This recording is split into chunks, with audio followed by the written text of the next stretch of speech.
करते हैं, सभी भक्तों को दंडवत प्रणाम करते हैं और शुरुआत करते हैं आज के सुंदर सत्र की, जहां की हम भगवत गीता के पहले अध्याय को पढ़ेंगे 18 दिन के इस सुंदर कार्यक्रम में। शुरुआत करने से पहले आइए हम सब अपने सभी गुरुजनों को प्रणाम करें। हिज ग्रेस नमनिष्ठा प्रभु जी को स्पेशल धन्यवाद दें, कोटि कोटि नमन करें, प्रणाम करें कि जिनके कारण हम भगवत गीता के इस कार्यक्रम से एक बार फिर जुड़ गए हैं। इस्कॉन मैंगलुरु की पूरी टीम को हम प्रणाम करते हैं, धन्यवाद देते हैं। श्री प्रभुपाद के चरणों में मंगलाचरण अर्पित करते हुए आज के सुंदर सत्र को शुरू करते हैं। ओम अज्ञानतिमिरान्धस्य ज्ञानाञ्जनशलाकया चक्षुरुन्मिलितं येन तस्मै श्रीगुरुवे नमः। श्रीचैतन्यमनोभीष्टं स्थापितं येन भूतले स्वयं रूपः कदा मह्यं ददाति स्वपदान्तिकं। वन्देऽहं श्रीगुरु श्रीयुतापदकमलं श्रीगुरून् वैष्णवांश्च श्रीरूपं साग्रजातां सहगण रघुनाथान्वितं तं सजीवम् साद्वैतं सावधूतं परिजन सहितं कृष्ण चैतन्य देवं श्री राधा कृष्ण पादान् सह गण ललिता श्री विशाखान्वितांश्च। हे कृष्ण करुणा सिंधु दीन बंधु जगतपते गोपेश गोपिका कांत श्री राधा कांत नमस्तुते। तप्त कांचन गौरांगी श्री राधे वृंदावनेश्वरी वृषभानुसुते देवी प्रणमामि हरिप्रिये। वाञ्छाकल्पतरुभ्यश्च कृपा सिन्धुभ्यैव च पतितानां पावनेभ्यो वैष्णवेभ्यो नमो नमः। जय श्री कृष्ण चैतन्य प्रभु नित्यानंद श्री अद्वैत गदाधर श्रीवासादि गौर भक्त वृंद। हरे कृष्णा कृष्ण कृष्ण हरे हरे हरे राम राम राम हरे हरे। नमो विष्णुपादाय कृष्ण पृष्ठाय भूतले श्रीमते भक्ति वेदांत स्वामिनीति नामिने। नमस्ते सारस्वते देवे गौरवाणी प्रचारिणे निर्विशेष शून्यवादी पाश्चात्य देश तारिणे।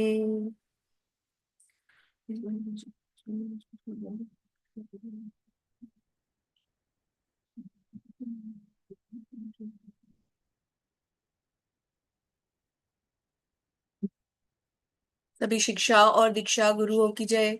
जगत गुरु श्रील प्रभुपाद महाराज की जय। सभी भक्तों का फिर से एक बार स्वागत है, सभी को दंडवत प्रणाम। भगवत गीता के इस सुंदर कार्यक्रम में आइए अब हम पहले अध्याय की शुरुआत करते हैं। तो पहले इस अध्याय की समरी समझते हैं कि यह अध्याय कब, कहां, किसने और क्यों कहा। अध्याय कहा गया, जैसा कि नाम पे लिखा है, कुरुक्षेत्र के युद्ध स्थल में सैन्य निरीक्षण। और जैसा कि पहला ही चित्र अंकित करता है कि ये युद्ध स्थल है कुरुक्षेत्र, जहां भगवान अर्जुन को दोनों सेनाओं के मध्य में ले आए हैं अर्जुन के आग्रह पे। अर्जुन तो ये सोच रहे हैं कि यहां से खड़े होकर वो सैन्य निरीक्षण करेंगे, लेकिन जब वो ये सेना का निरीक्षण करेंगे तो वो क्या पाएंगे कि दोनों ही तरफ उनके स्वजन हैं। और अपने दोनों तरफ खड़े हुए स्वजनों को देखकर अर्जुन दुख में, शोक में, विषाद में डूब जाएंगे और कहेंगे कि हे प्रभु, मैं ये युद्ध नहीं करूंगा। इस अध्याय के दौरान अर्जुन 5 कारण देंगे जिनके कारण वो युद्ध नहीं करेंगे। वो 5 कारण क्या है, हम चैप्टर के बाद रिवाइज करेंगे। अभी के लिए हमें क्या जानना जरूरी है कि एक आदर्श शिक्षक की भांति भगवान एकदम मौन रहकर अर्जुन के सारी प्रतिक्रिया को देख रहे हैं, एक भी शब्द नहीं कह रहे। भगवान देख रहे हैं कि मेरा ये प्रिय शिष्य, मेरा ये प्रिय भक्त किस प्रकार अपने दुख मेरे सामने रखे जा रहे हैं। क्योंकि भगवान तो जानते, अगर भगवान चाहते तो चुटकी बजाकर अर्जुन का दुख दूर कर देते। परंतु फिर हम जैसे लोगों को, जो हम जैसे लोग इतने हजारों वर्षों के बाद, 5,000 सवा 5,000 वर्ष के बाद आते और इसी दुख में फंसते जिसमें, उस स्थिति में अर्जुन फंसे हैं, तो हमें निकालने कौन आता। बार बार भगवान हमारे लिए धरती पे आए, इतना बड़ा भगवत गीता कहें, ऐसा तो हमने कुछ अच्छा नहीं किया कि भगवान हमारे लिए आएंगे। तो इसलिए भगवान ने अर्जुन के प्रश्नों के उत्तर दिए, हम जैसे लोगों को शिक्षा दी। और इसी शिक्षा को यदि प्राप्त करना है तो 18 दिन के लिए एक प्रण ले लीजिए कि अब चाहे कुछ भी छूटे, 18 दिन, ये सवा घंटा, ये 1.5 घंटा ना छूटे। कहीं भी हो, किसी भी स्थिति में हो, लीड लगाकर सुने, बैठ कर सुने, घूमते फिरते सुने, लेकिन प्रोग्राम को मिस नहीं करना है। और यदि एकाग्रता के साथ सुने, अपने नोट्स बनाए, तो समझ लीजिए कि ये प्रभुपाद की सेवा होगी। तो आइए शुरू करते हैं। अब भगवत गीता में सबसे पहले हमें क्या क्या पता चलने वाला है। कार्यक्रम के शुरुआत में हम मंदिर से जुड़ी और इस्कॉन से जुड़ी जानकारी समझेंगे। तो सबसे पहले हमारे फाउंडर आचार्य श्रील प्रभुपाद को नमन। आप सभी भगवान, देखिए, गुरु धरती पर, इस धरा पर भगवान के प्रतिनिधि करते हैं, प्रतिनिधि भगवान का प्रतिनिधि करते हैं। तो गुरु जहां है वहां साक्षात भगवान है। तो सबसे पहले गुरु को नमन करेंगे। ये हम जो भगवत गीता पढ़ रहे हैं, ये प्रभुपाद की ही दी हुई भगवत गीता है। प्रभुपाद ने इसके अनुवाद और इसके तात्पर्यों को हम जैसे लोगों के लिए दिया है, जो कि संस्कृत के एक शब्द को शायद समझ भी ना पाते। आप में से कई ज्ञानी होंगे जो समझते होंगे, लेकिन मुझ जैसे मूर्ख तो बिल्कुल नहीं समझ पाते। इसलिए प्रभुपाद ने मुझ जैसे लोगों के लिए, निकृष्ट लोगों के लिए, इसको इतना सरल कर दिया है कि हम भी भगवत गीता पढ़ सकते हैं। यहाँ हम देख रहे हैं छोटे से प्रभुपाद जगन्नाथ जी के रथ की यात्रा की तैयारी कर रहे हैं। फिर बीच वाले चित्र में अपने गुरुदेव श्री भक्ति सिद्धांत सरस्वती ठाकुर महाराज से शिक्षा ग्रहण कर रहे हैं। और उसके बाद तीसरे चित्र में प्रभुपाद स्वयं प्रचार कर रहे हैं। 1965 में एक जलवाहक, एक मालवाहक जलयान पर, यानी कि एक कार्गो शिप में बैठकर प्रभुपाद जो है वो अमेरिका जा रहे हैं। जिस जर्नी के दौरान हमारे गुरुदेव श्री प्रभुपाद को 2 बार दिल का दौरा यानी कि हार्ट अटैक आया, लेकिन प्रभुपाद का संकल्प कोई नहीं तोड़ पाया। प्रभुपाद और दृढ़ संकल्पी हो गए और वहां जाकर ठान लिया कि उन पाश्चात्य देश के लोगों को, जिन्होंने इंडियंस को इन्फ्लुएंस किया था, ऐसा इन्फ्लुएंस करके गए कि आज उनमें से कई तो बड़े बड़े गुरु और आचार्य बन रहे हैं और भगवान कृष्ण की महिमा को जगत के हर, विश्व के हर कोने कोने तक पहुंचा रहे हैं। अगले चित्र में यही दिखाया गया है। देखिए कैसे पाश्चात्य देश के लोग प्रभुपाद के साथ भगवान का कीर्तन कर रहे हैं। 1966 में इस्कॉन, अंतरराष्ट्रीय कृष्ण भावनामृत संघ, international society for Krishna consciousness, Prabhupada ने अमेरिका में 1966 में इसकी नींव रखी। फाउंडर आचार्य इसीलिए कहा गया उनको। अरे मुझे माता जी क्षमा कीजिएगा, मैं डिस्टर्ब कर रहा हूँ बीच में आपको। ये मेरे छोटू जी को कोहोज बना दीजिए, वो बाहर हो गए थे माता जी। ओके ओके,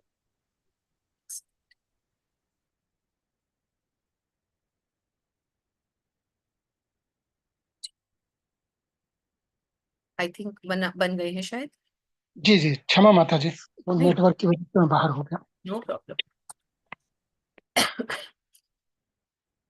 तो कहाँ थे हम कि अमेरिका में जब प्रभुपाद ने अपने इतने सारे शिष्यों को कृष्ण भावनामृत का उपदेश देते हुए इतनी सारी किताबें, खासकर की बैक टू गॉड हेड, यानी कि भगवत वापसी, जो हम भगवत धाम जाने की बातें करते हैं, कैसे जाएं उसके बारे में ना सुंदर लिटरेचर तैयार करके पुस्तकों के माध्यम से उसको हम सबके समक्ष रखा।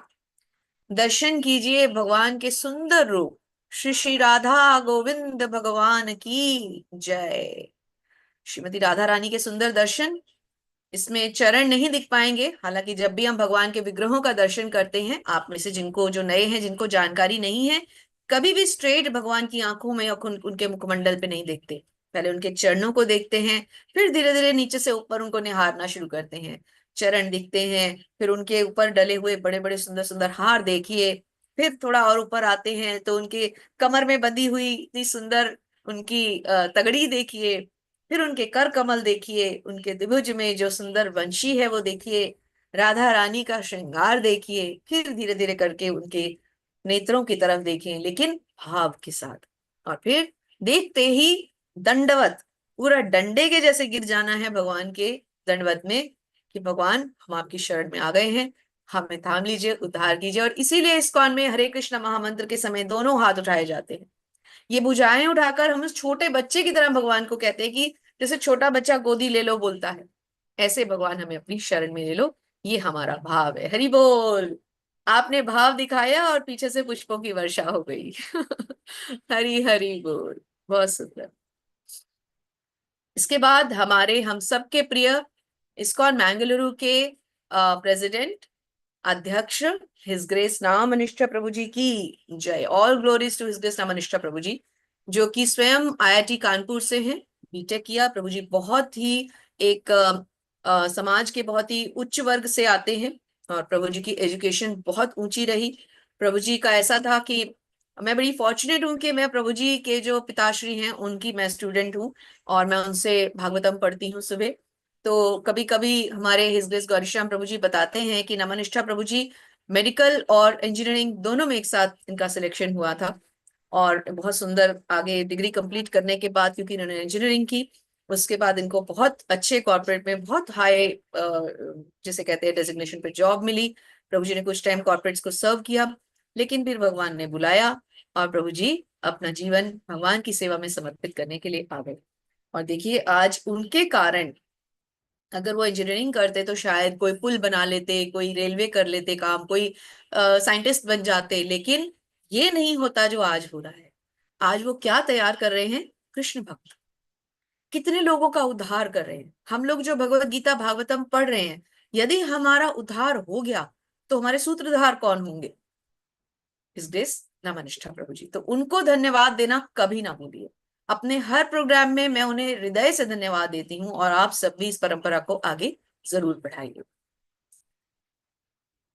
तो अब आगे जाने से पहले, जैसे कि प्रभु जी ने आपको सारी जानकारी दी, एक छोटा सा निवेदन कि इस 18 दिन के कार्यक्रम में आप अपने अलावा अपने जितने भी फ्रेंड्स को, रिलेटिव्स को, अपने जानकारों को, अपने नोन टू सर्कल्स में, व्हाट्सएप ग्रुप्स में, जो लोग बिजनेस में हैं वो अपने बिजनेस पेज पे छोटा सा एक ऐड हमारा जरूर चलाएं, जिसमें भगवत गीता से जुड़ने के बारे में एक प्रचार है।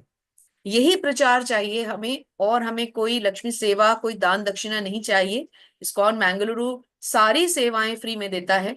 हम सब आपकी सेवा में हाजिर हैं, जो भी सेवा चाहिए वो लें। लेकिन प्रभुपाद की ये सेवा मत भूलिए कि कम से कम आप में से हर एक व्यक्ति इस 18 दिन के प्रोग्राम के बीच में ही लोगों को जोड़े, या तो खत्म होते होते नेक्स्ट प्रोग्राम के लिए हमें एनरोलमेंट्स देके जाएं। बस यही एक अनुरोध है। तो भगवत गीता एक महाकाव्य है जिसमें हमारी समस्याओं के उत्तर है। हमारी आज की जितनी भी करंट प्रॉब्लम्स हैं, यदि हम कोई भी समस्या उठा लें, देखिए आज की करंट प्रॉब्लम्स हेल्थ, वेल्थ, है ना, मनी मैटर्स, ऑब्वियसली रिलेशनशिप्स जिसमें हम सारे फंसे हैं, कहीं ना कहीं हम सब इन भौतिक समस्याओं से जूझ रहे हैं। ये सारी समस्याओं के आंसर्स इन बुक्स में, इस ग्रंथ में मिलेंगे। यही कारण है कि महात्मा गांधी, आइंस्टाइन, ऐसे बड़े बड़े लोगों ने भी भगवत गीता का पठन किया है और इसके ऊपर अपने कमेंट्स दिए। अब एक छोटी सी मैं आपसे गुजारिश करूंगी कि आप जो स्क्रीन पर मैटर लिखा आ रहा है उसको साथ साथ पढ़ते जाएं, क्योंकि हमें समय सीमा के अंदर ही आज के कार्यक्रम को समाप्त भी करना है। तो मैं सारा नहीं पढ़ूंगी, आप पीछे का बैकग्राउंड पढ़ते चलें, हम आगे चलते हैं। और इसमें जो लिखा है वो मैं आपको साथ साथ समझाती चलूंगी। तो ये जो गीतोपनिषद है, अर्थात भगवत गीता, यानी कि भगवान के द्वारा गाया हुआ गीत, इसमें हम भगवान के ही बारे में, देखिए दो तरह से हम भगवान को समझ सकते हैं। एक, जो भगवान ने स्वयं अपने बारे में बताया, जो हम अब कर रहे हैं भगवत गीता के द्वारा। दूसरा, जो भगवान के बारे में उनके भक्तों ने गाया, उनकी महिमा उनके भक्तों ने गाई, वो हम पढ़ते हैं श्रीमद् भागवतम में।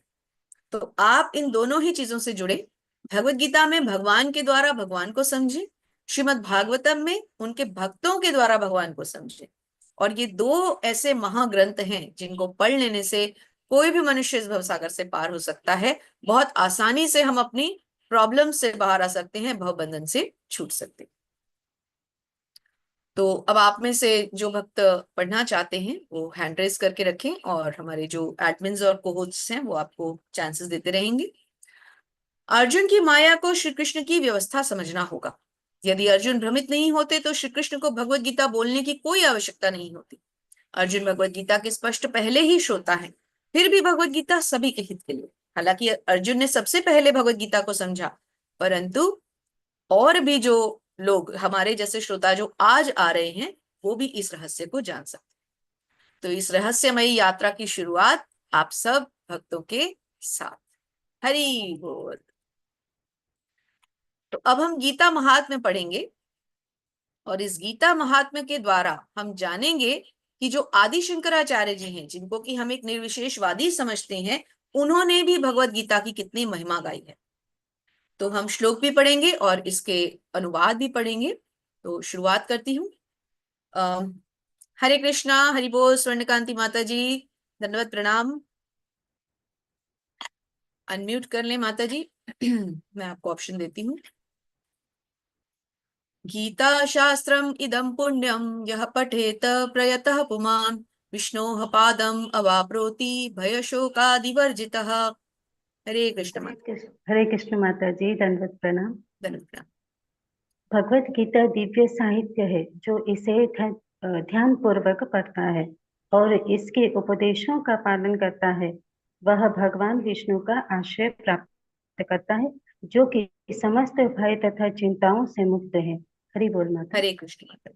तो जो इस भगवत गीता के साहित्य को ध्यान पूर्वक पढ़ेगा, इसको समझने का प्रयास करेगा, वो समस्त प्रकार के भय और चिंताओं से मुक्त हो जाएगा। गीताध्ययनशीलस्य प्राणायाम परस्य च नैव सन्ति हि पापानि पूर्वजन्म कृतानि च। हरे कृष्ण। स्वर्णकांति माता जी, आप म्यूट ना करें। जी जी। यदि कोई भगवत गीता को निष्ठा तथा गंभीरता के साथ पढ़ता है तो भगवान की कृपा से उसके सारे पूर्व दुष्कर्मों के फलों का उस पर कोई प्रभाव नहीं पड़ता। हरि बोल माता। हरे कृष्ण। यदि भगवत गीता को कोई भी निष्ठा और गंभीरता के साथ पढ़ता है तो चाहे उसने पिछले जन्मों में कितने ही पाप क्यों ना कर रखे हों, जैसे हम सारे हैं, देखिए पूर्व जन्मों में पाप ना किए होते तो इस जन्म में क्यों आते, भगवान के साथ भगवत धाम में लीलाएं देख रहे होते। लेकिन यहाँ आए ना मृत्यु लोक में गलने सड़ने के लिए, यहाँ फिर आ गए, मतलब पूर्व जन्मों में बहुत पाप किए हैं। अब उन पापों से निकलने का सुअवसर मिला है, प्रभुपाद ने भगवत गीता हाथ में दी है, तो क्यों ना लाभान्वित हों और भगवान के धाम वापस जाकर भगवान की नित्य लीलाओं में शामिल हो जाएं। मलिने मोचनम पुंसाम जल स्नानम दिने दिने सकृदीतात्म अमृत स्नानम संसार मलिनाशनम। मनुष्य जल में स्नान करके नित्य अपने को स्वच्छ कर सकता है, लेकिन यदि कोई भगवत गीता रूपी पवित्र गंगा जल में एक बार भी स्नान कर ले तो वह भौतिक जीवन की मलिनता से सदा सदा के लिए मुक्त हो जाता है। हरि बोल माता। हरे कृष्णा। धन्यवाद माता जी, बहुत बहुत धन्यवाद। हरि तो बोल। थैंक मनुष्य यू। यदि गंगा जल में स्नान करेगा तो एक बार पवित्र होगा, लेकिन भगवत गीता रूपी गंगा जल में कोई स्नान कर ले तो वो भौतिक जन्म से, भौतिक परेशानियों से हमेशा हमेशा के लिए पार हो जाता है। हरे कृष्णा। कृष्ण बंधु प्रभु जी कृपया अनम्यूट करके रखें। गीता सुगीता हरे कर्तव्या कृष्ण माता जी किन्नन्यो का शास्त्र विस्तरैः या स्वयं पद्मनाभस्य मुख पद्माद्विनीः श्रिता। हरे कृष्ण प्रभु जी। हरे कृष्ण धनुष धन्यवाद। माता जी, धन्यवाद प्रभु जी। क्योंकि भगवत गीता भगवान के मुख से निकली है, अतएव किसी अन्य वैदिक साहित्य को पढ़ने की आवश्यकता नहीं रहती। केवल भगवत गीता का ही ध्यान पूर्वक तथा मनोयोग से श्रवण तथा पठन करना चाहिए। केवल एक पुस्तक भगवत गीता ही पर्याप्त है, क्योंकि यह समस्त वैदिक ग्रंथों का सार है और इसका प्रवचन भगवान ने किया है। हरे कृष्ण हरे हरि कृष्ण बोल। प्रभु जी। हरे कृष्ण। तो यदि भगवत गीता को पढ़ लिया तो सारे शास्त्रों को पढ़ लिया। क्यों? क्योंकि ये ग्रंथ ऐसा है जो स्वयं भगवान ने गाया है। और आगे आगे जब हम ये देखेंगे कि भगवान अपनी इंट्रोडक्शन खुद दे रहे हैं, अपने सारे ऐश्वर्य खुद समझा रहे हैं, तो हम समझ पाएंगे कि इस श्लोक का अर्थ क्या था।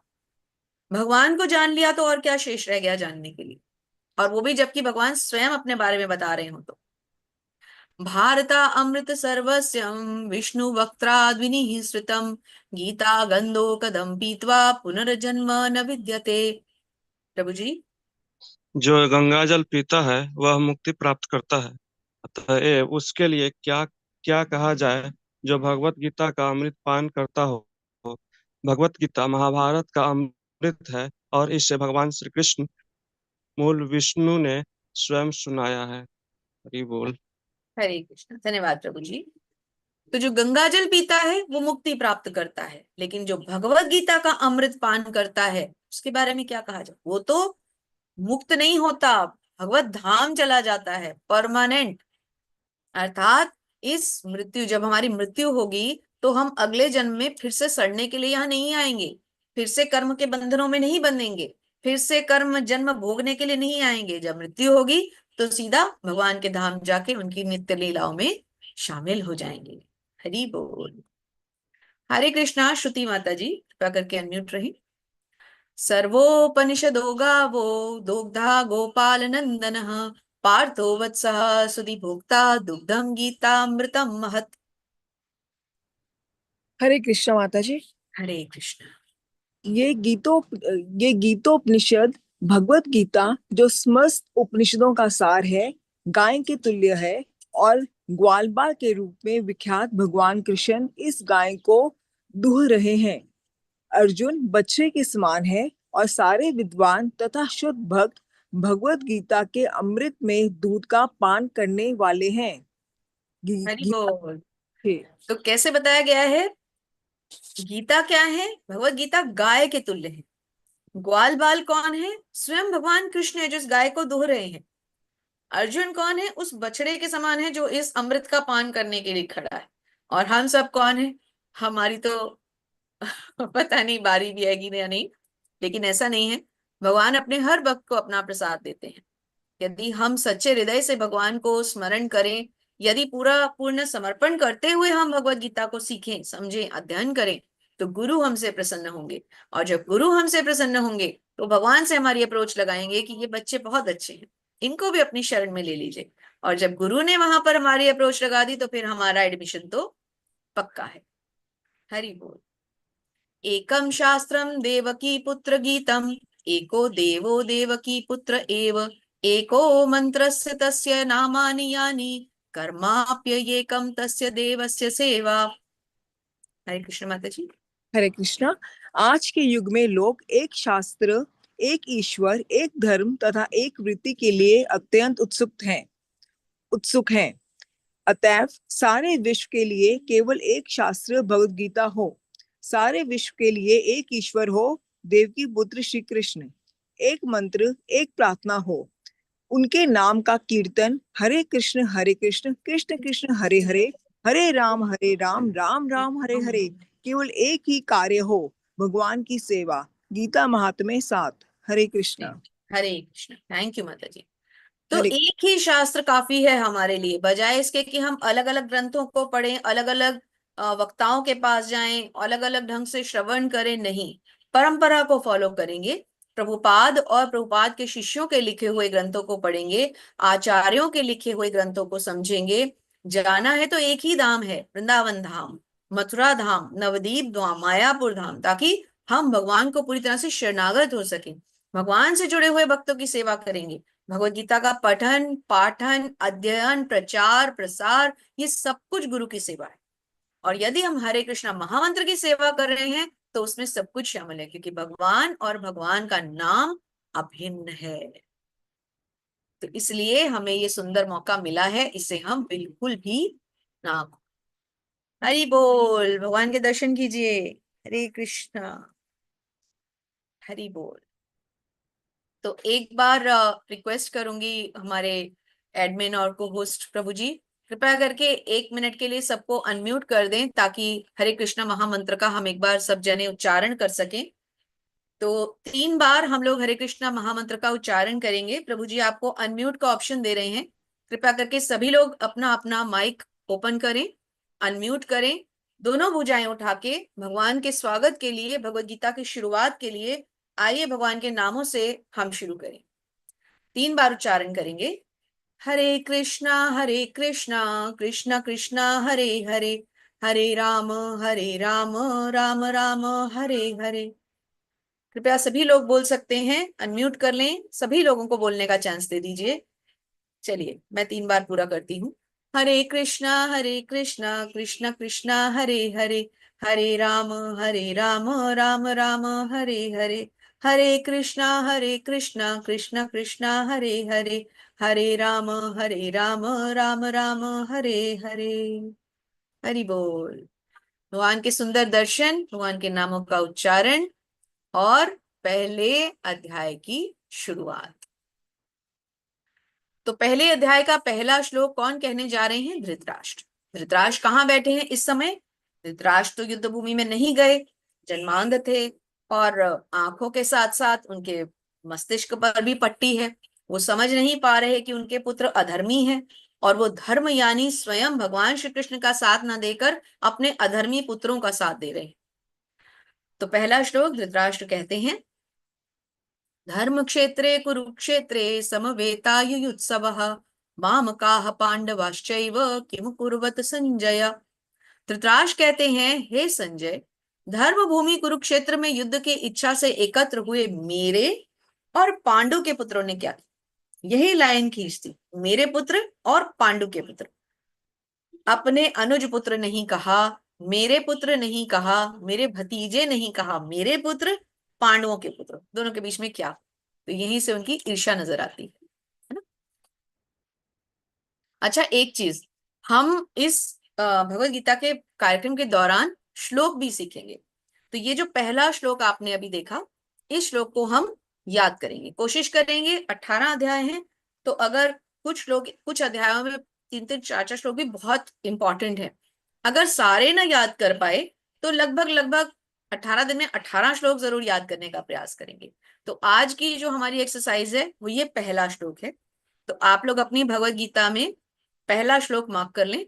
इसको मैं एक बार दोहराती हूँ, आप मेरा उच्चारण सुनिए और उसके बाद जब क्लास खत्म हो जाएगी, समय रहा तो साथ में करेंगे, नहीं तो पर्सनली आप लोग कीजिए। कैसे पढ़ना है।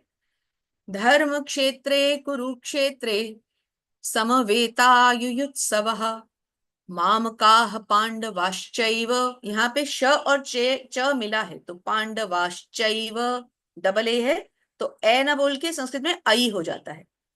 किम कुर्वत संजय, तो कुर्वत में व के ऊपर र है। जिस अक्षर के ऊपर र होता है वो र पहले पढ़ा जाता है, तो कुवर्त नहीं होगा, कुरवत। जैसे हम लिखते हैं सूर्य, तो सूर्य लिखते हैं तो य पे र है, तो सूर्य, सूर्य। जैसे हमने लिखा धर्म, तो धर्म, तो म पे र।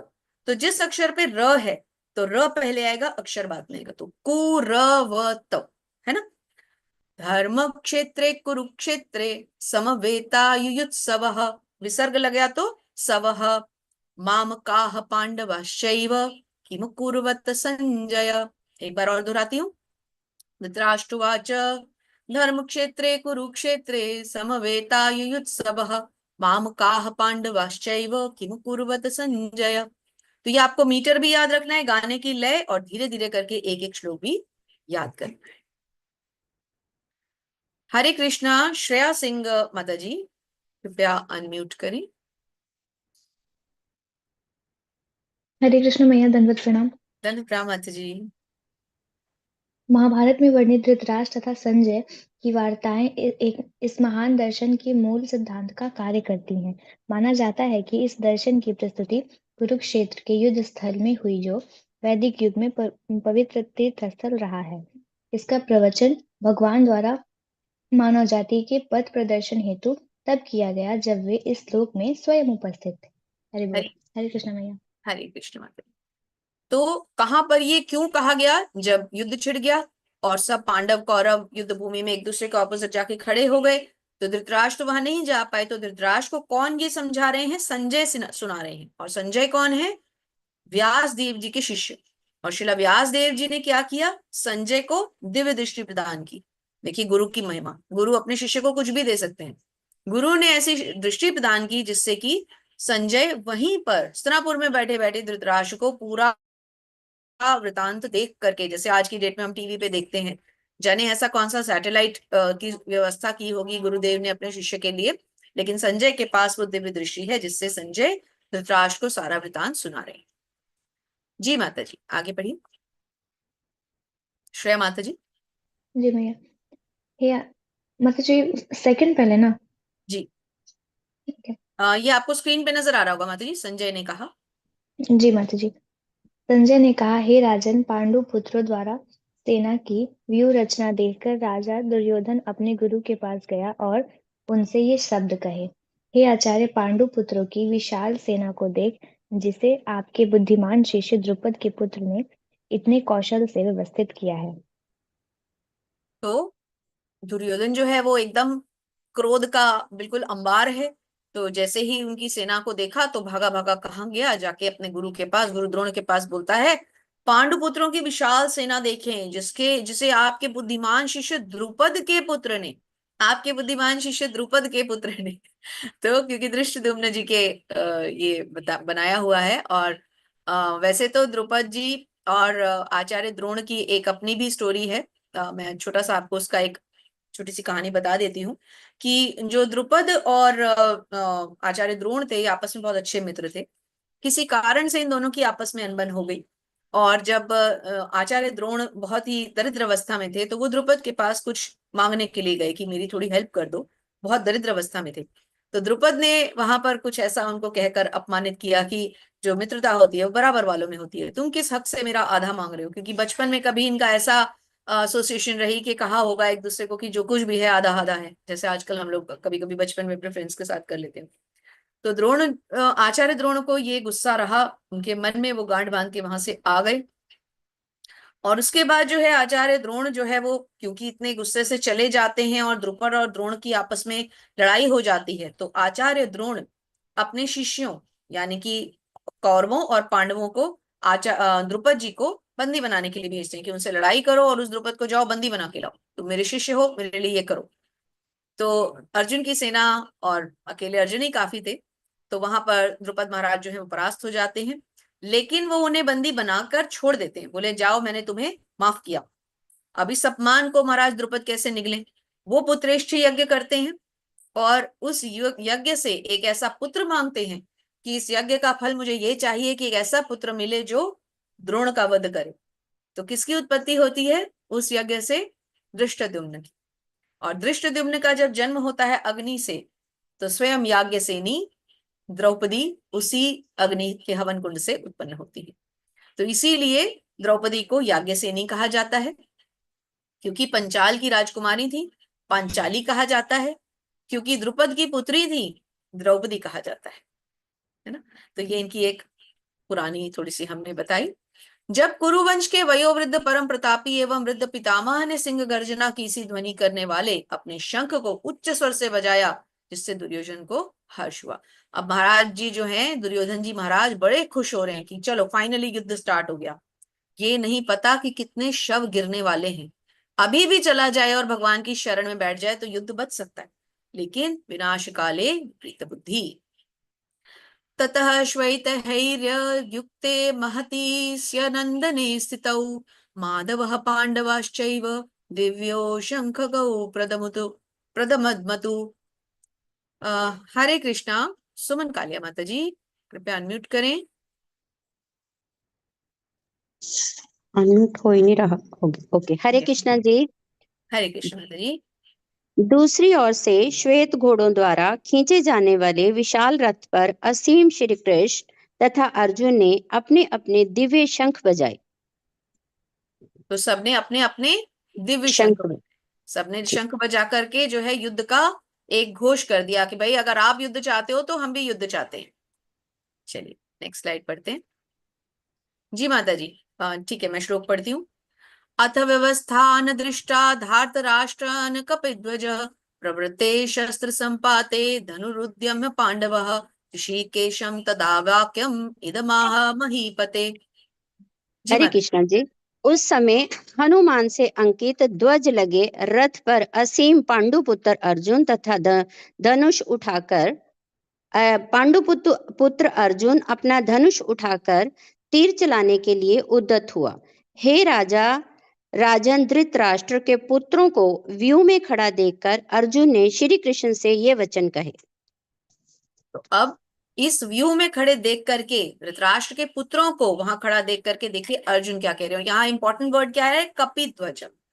तो जो श्री हनुमान रावण के युद्ध में भगवान की सहायता करके श्री भगवान की विजय के साक्षी थे, वही श्री हनुमान, भक्त शिरोमणि श्री हनुमान, यहाँ अर्जुन को आशीर्वाद देने स्वयं कपि ध्वज, कपि ध्वज, किसके ध्वज पे? अर्जुन के ध्वज पे कपि रूप में स्वयं विराजमान है। बताइए अर्जुन को हरा ही कौन सकता है?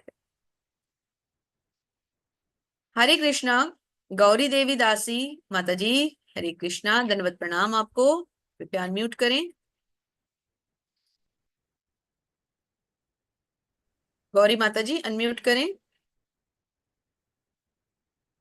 ठीक है, शायद नहीं हो पा रहे। मुस्कान सिंह माता जी अनम्यूट करें। हरे कृष्णा माता जी। हरे कृष्ण माता जी पढ़िए। अर्जुन ने कहा, हे अच्युत, कृपा करके मेरा रथ दोनों सेनाओं के बीच में ले चलें, जिससे मैं यहाँ युद्ध की अभिलाषा रखने वालों को और शास्त्रों की इस महान परीक्षा में जिनसे मुझे संघर्ष करना है उन्हें देख सकूं। हरे कृष्णा। हरे कृष्ण। आप अनम्यूट ही रहें अभी, क्योंकि अभी आपको नेक्स्ट स्लाइड भी पढ़नी है। तो अब अर्जुन ये अनुरोध कर रहे हैं भगवान से, ये प्रार्थना कर रहे हैं कि आप मुझे दोनों सेनाओं के बीच में ले चलें, जहां से मैं जा करके ये तो देखूं कम से कम कि मुझे किससे युद्ध करना है। जी माता जी। हरे कृष्णा। हरे कृष्ण। अर्जुन ने वहां पर दोनों पक्षों की सेनाओं के मध्य में अपने चाचा, ताऊओं, पितामहों, गुरुओं, मामाओं, भाइयों, पुत्रों, पौत्रों, मित्रों, ससुरों और शुभ चिंतकों को भी देखा। हरे कृष्णा। थैंक यू माता जी। तो अर्जुन ने किन किन को देखा? अर्जुन के दोनों साइड्स पे उनके अपने स्वजन खड़े हुए थे, उनके पितामह, उनके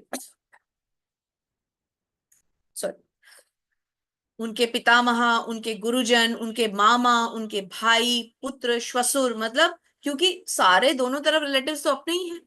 कौरवों की साइड में पितामह भीष्म है, उनके गुरु द्रोण है, कर्ण है जो अभी उन्हें पता नहीं है कि उनके अपने सगे भाई हैं, पुत्र जैसे हैं, पौत्रों जैसे हैं, सभी तो हैं। मामा है, उनके अपने सगे मामा जो नकुल सहदेव के सगे मामा, माता माद्री के भाई शल्य, जो कि कौरवों के पक्ष में अर्जुन जो है सॉरी दुर्योधन छल से उनको ले गया।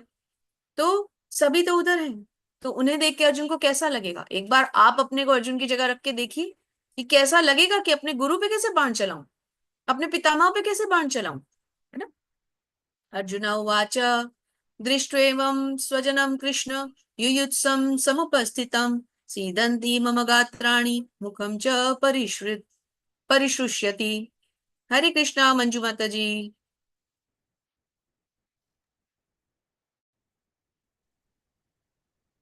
हरे कृष्णा माता जी। हरे हरे कृष्णा। हरे कृष्णा माता जी। हरे कृष्ण माता जी। अर्जुन ने कहा, हे कृष्ण, इस प्रकार युद्ध की इच्छा रखने वाले मित्रों तथा संबंधियों को अपने समक्ष उपस्थित देखकर मेरे शरीर के अंग कांप रहे हैं और मेरा मुंह सूखा जा रहा है। देखिए कैसे अर्जुन के शरीर के अंग कांप रहे हैं, क्योंकि वो क्या देख रहे हैं कि कैसे मैं पितामह का वध करूंगा, कैसे उन गुरु द्रोण को मारूंगा जिन्होंने मेरे हाथों में, ये छोटे छोटे जब मेरे हाथ थे तो मुझे धनुष पकड़ाया था, कैसे मार दूं उनको। ये देखते हुए अर्जुन की बिल्कुल व्यवस्था, जो उनके शारीरिक अस्त व्यस्त हो रहे हैं, शारीरिक तौर पे वो एकदम घबरा गए हैं, मुख सूख रहा है, शरीर कांप रहा है। जैसे हमारे साथ होता है जब हमें बहुत ज्यादा एंजाइटी होती है या किसी चीज से हम डरते हैं, तो क्या होता है, हमारे शरीर रोंगटे खड़े हो जाते हैं, है ना। और शरीर का जो तेज है वो चेंज हो जाता है, गालों को हाथ लगाएं तो गर्म हो जाते हैं, कई बार लाल हो जाते हैं, आंखें लाल हो जाती हैं, या हमें रोना आता है तो हमारे होंठ कांपते हैं। तो ये सारे लक्षण जो है जो इस टाइम अर्जुन में प्रकट हो रहे हैं। जी माता जी एक और स्लाइड पढ़ दें। शायद आप ना 2 स्लाइड से पहले कृपा करके म्यूट ना किया करें। कृष्णदासी माता जी।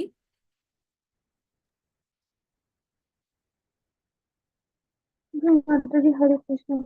हरे कृष्ण माता जी पढ़िए। हे कृष्ण, इस युद्ध में अपने ही स्वजनों का वध करने से न तो मुझे कोई अच्छाई दिखती है और न मैं उससे किसी प्रकार की विजय राज्य या सुख की इच्छा रखता हूँ। हरे कृष्ण माता जी। हरे कृष्ण माता जी। तो अर्जुन कहते हैं कि मुझे इस युद्ध में कोई अच्छाई नहीं दिख रही, मैं इस युद्ध को जीत के क्या करूंगा, मुझे करना क्या इस युद्ध को जीत में, जिसको जीतने के बाद कोई बचेगा ही नहीं, मैं उस युद्ध को जीत के क्या करूंगा। हे गोविंद, हमें राज्य सुख अथवा इस जीवन से क्या लाभ, क्योंकि जिन सारे लोगों के लिए हम उन्हें चाहते हैं वे ही इस युद्ध भूमि में खड़े हैं। हम जिनको चाहते हैं, जिनसे हमें प्रेम है, जो हमारे भाई हैं, मामा हैं, ससुर हैं, वो तो यहीं खड़े हैं। हे मधुसूदन, जब गुरुजन, पितृगण, पुत्रगण, पितामह, मामा, ससुर, पौत्रगण, साले, अन्य सभी संबंधी धन और प्राण देने के लिए तैयार हैं और मेरे समक्ष खड़े हैं, तो मैं इनको क्यों मारूं, भले ये मुझे क्यों ना मार दे। अर्जुन कहते हैं ये भले मुझे मार दे, मैं इनको नहीं मार पाऊंगा। तो अर्जुन को दया आ रही है। अर्जुन कह रहे हैं मुझे कोई आनंद नहीं मिलेगा, मैं जीत भी गया तो भी मुझे कोई आनंद नहीं मिलेगा। ये वो कारण है जो अर्जुन दे रहे हैं, दया आ रही है, कोई आनंद नहीं मिलेगा, मेरे हाथ से पाप मत करवाइए, मैं इन सबों से लड़ने के लिए तैयार नहीं हूं। भले ही बदले में मुझे तीनों लोग क्यों ना मिल जाएं, इस पृथ्वी की तो बात ही छोड़ दीजिए। भला धृतराष्ट्र के पुत्रों को मार के हमें कौन सी प्रसन्नता मिलेगी। अर्जुन बिल्कुल क्लियर है। जी माता जी। कृष्णा माता जी, कृष्णा देवी दासी माता जी। कुल का नाश होने पर सनातन कुल परंपरा नष्ट हो जाती है और इस तरह से कुल भी मेरे को अधर्म कहीं से बुला दिया। परिवर्तित हो जाता है। धर्म पर प्रमुख हो जाता है तो कुल की स्त्रियां दूषित हो जाती हैं और सती स्त्रीत्व के पतन से ही वे वृषवंशी और वांछित संतानें उत्पन्न होती हैं। हरे कृष्ण माता जी। हरे, थैंक यू सो मच। अब ये कारण कौन से आ गए? अब अर्जुन ने 3 कारण पहले दिए कि पाप क्यों करूं, दया आ रही है, कोई आनंद नहीं मिलेगा। अब ये कारण सुनिए। अर्जुन कहते हैं कुल नाश हो जाएगा, कुल की परंपरा खत्म हो जाएगी। इसको थोड़ा सा समझते हैं।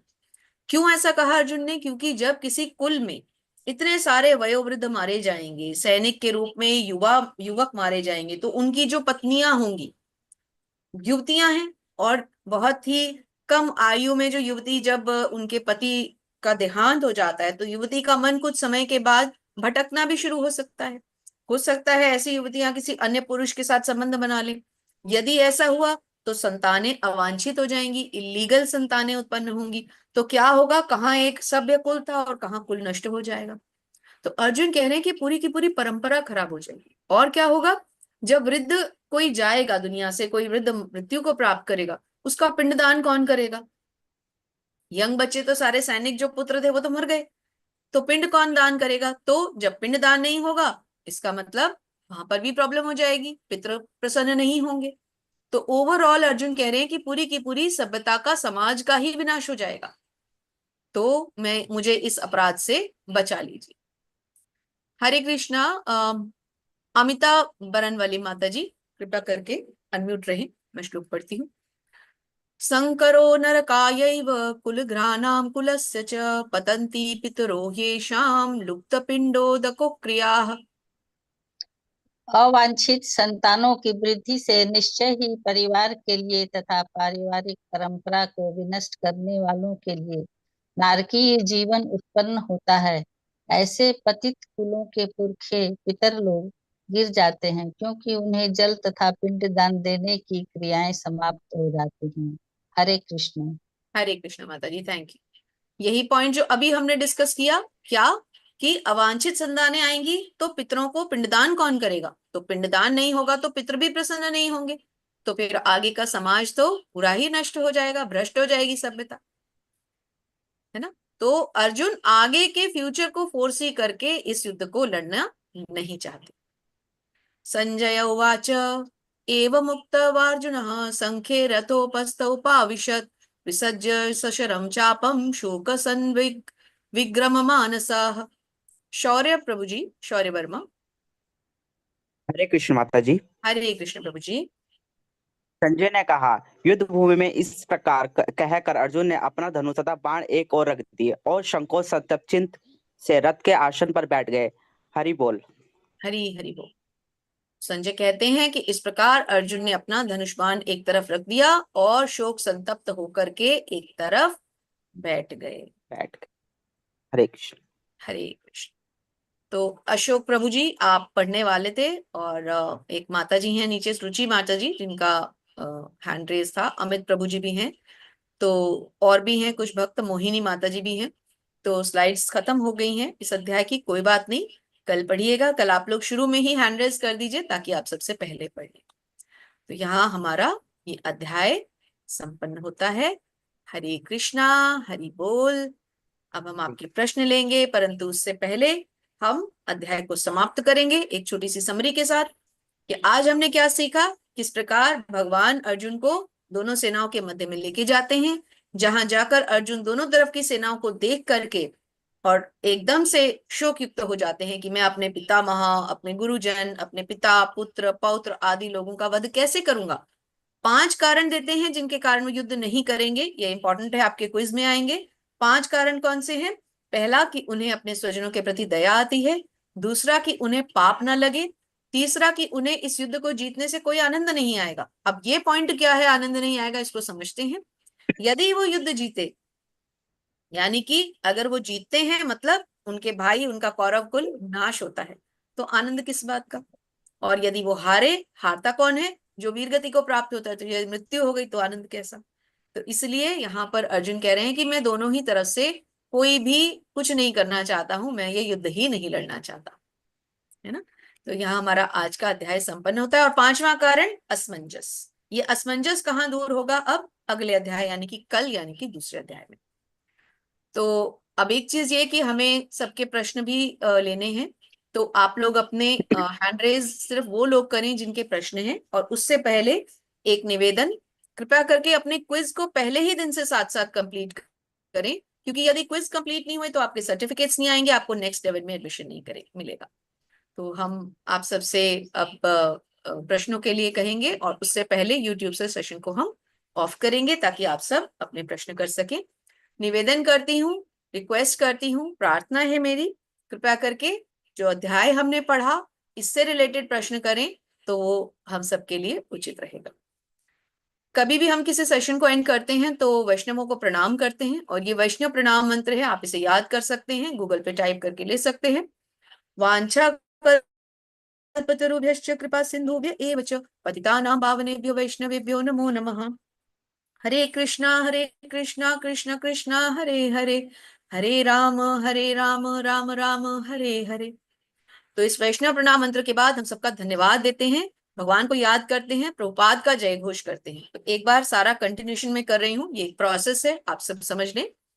वांछा कल्पतरुभ्यश्च कृपा सिंधुभ्य एव च पतितानां पावनेभ्यो वैष्णवेभ्यो नमो नमः। हरे कृष्णा कृष्ण कृष्णा हरे हरे, हरे राम राम राम हरे हरे। अनंत कोटि वैष्णव वृंद की जय। श्रील प्रभुपाद महाराज की जय। आप सभी सुंदर भक्तों की जय। श्री श्री राधा गोविंद भगवान की जय। इस तरह से हम प्रोग्राम को समाप्त करते हैं और आप लोग अपने भजन तैयार करें। तीसरे अध्याय के बाद हम आप सबसे भी भजन करवाना शुरू होंगे, और पहले 2 दिन आप लोग प्रिपेयर करें, वैष्णव भजन ढूंढिए गूगल पे, उसकी ट्यून सीखिए, पढ़िए, 2 दिन का अवसर लीजिए, उसके बाद सुंदर सुंदर भजन सुंदर सुंदर भक्तों के द्वारा सुने। चलिए अब हम सेशन को ऑफ कर रहे हैं यूट्यूब से। माता जी, कोटि कोटि धन्यवाद। धन्यवाद।